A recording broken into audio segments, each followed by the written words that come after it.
Do, do, do. All right. As with any good thing, we start out with Diet Coke. All good things start with Diet Coke.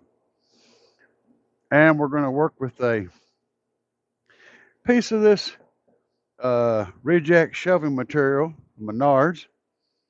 It's $1.49 for a piece. This is what we're doing. We're working with that. First thing we need to know is what size we want to make it. Let's go around here. Let's go to the front of the vehicular scene of the vehicular crime. Hang on, I need to get my hood open.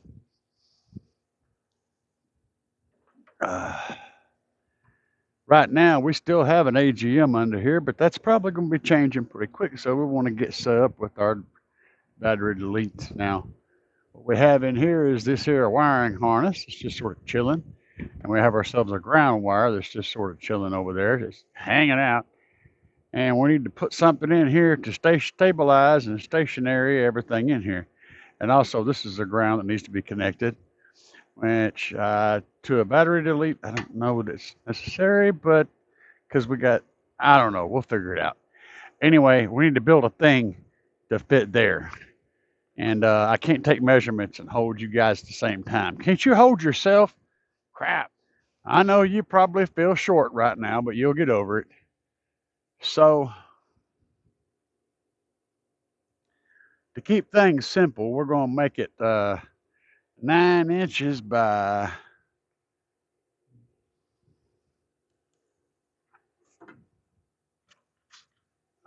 y'all keep an eye on that. 9 by, I don't know, 7 by keeping it low. We'll just make it like 8, 9 by 7 by 8. All right.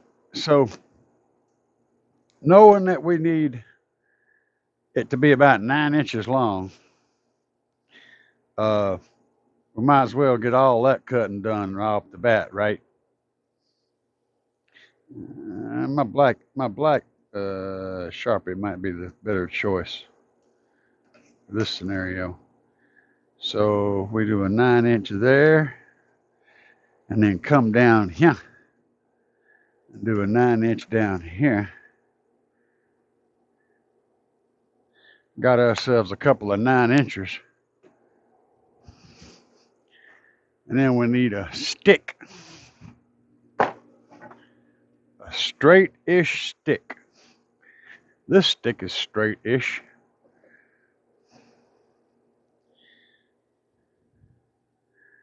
And we want to leave a little tiny bit of that point showing on both ends for the width of our marker. And then we'll just cut that line right smack down the middle of them two arrows like it was meant to be there, almost like I've done this once or twice. All right. Now we'll take our saw and hack this sucker in two.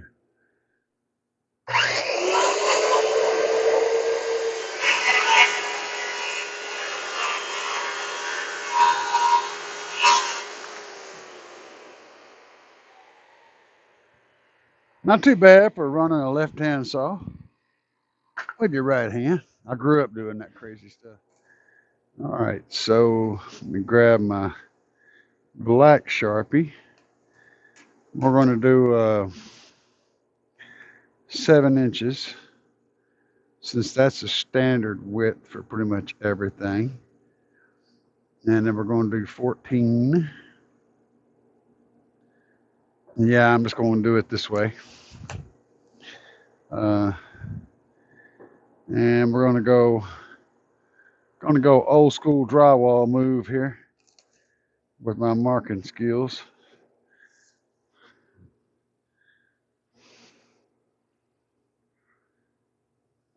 And this thing moving around is probably not the best scenario. I'm putting myself at risk of messing this up by working in this environment. That does not look real good. See if we do better on this one. Oh, that looks messy. Let's see what we got. We got 7 on the nose. And oops. And 7 on the nose. We got 14 in the 8th. And 14 in the 8th. Yep. All right. That person was a little off. We'll call it good though. Challenge, man. It's a challenge. Always reposition the wood, not the self. And if you're wondering, I'm going to leave the line on that board, and that should give me about the same measurement. Close enough for government work.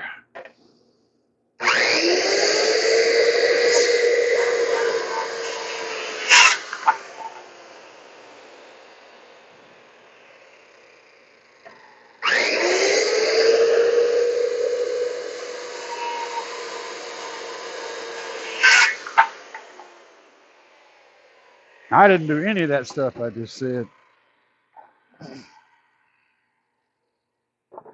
But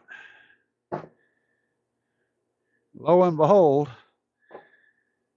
you won't believe this unless you're watching it. But I want you to pay attention to that.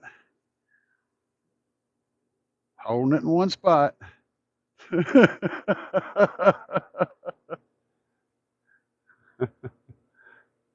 What y'all think? Did my bullshit work?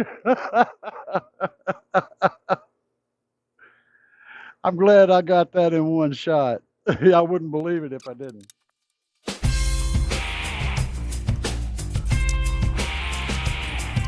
Truck bed rattling like the heart of a storm. Subwoofers thumping while the engine stays warm. From the back roads to the main street drag. Picking up the crew, we're ready to brag. Dialing up the volume as the night gets clear. Country boys and bass toys, crank it up loud, my dear. Boots on the pedals, feel that southern pride. Windows down, let the music be our guide. Got that slow draw mixed with a heavy beat, making waves. Yeah, this night can't be beat. Big bass boom, and we drop it on the asphalt, slamming and jamming like shotgun rock salt. Doing it right, that's the way we're doing it like car audio enthusiasts. S-Clay, Chevrolets, Dodge, and Ford. Speakers lined up in the roof and the doors. Tweeters on high, yeah, you know we're killing it. Bass on the deck, and you can bet we're dealing it.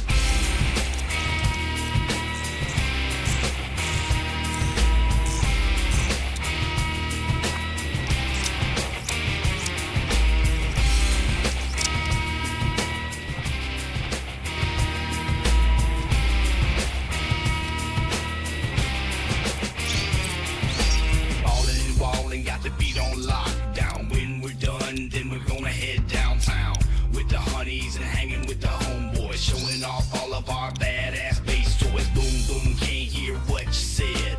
Maybe cause your hat's blowing off of your head. Ain't no storm, no tornado. 10,000 watts in the back of my Tahoe.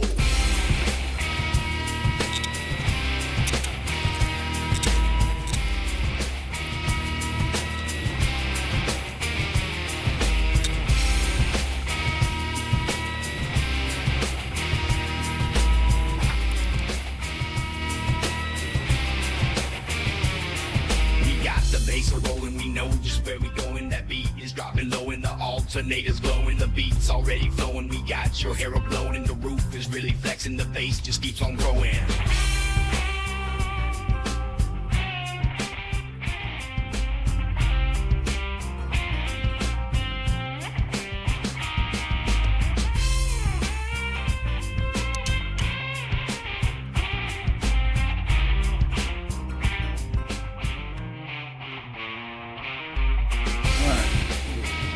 Day.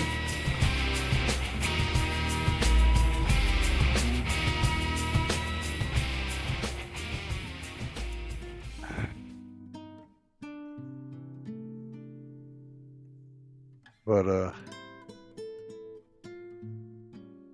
got this into a state that I'm okay with.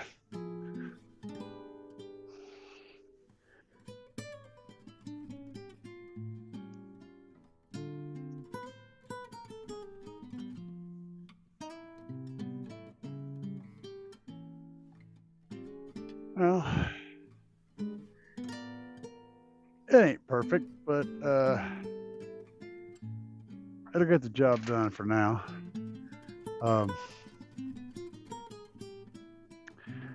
Keep everything in place. It's not perfect, but it'll work until we get past this show tomorrow, and then I can get in here and work on it some more. Now, as it sits, we got our battery delete box over there handling all the normal truck stuff. This battery is tied into it right now. This is a Odyssey Extreme. It's a really good battery, but it rests at a lower voltage than the lithium does. So we got it separate. And right now the lithium is sitting at 13.2 on the gauge over there. And this guy here will be resting at like 12.8. And that's not a big difference, but it is in the long run. Oh, hang on. The other thing is, I want to tie both alternators together to run the lithium to maximize the amount of current I'm able to supply the amplifiers. And by themselves, these guys at idle can supply about 500 amps back there. You know, and then whenever I rev it up, they can get up around 670, the two of them together. I'm only needing about 1,000 amps at full tilt boogie, so that's a pretty good matchup. But to be honest, this GP370 by itself and the Trunk Thunder Lithium Banger 10K.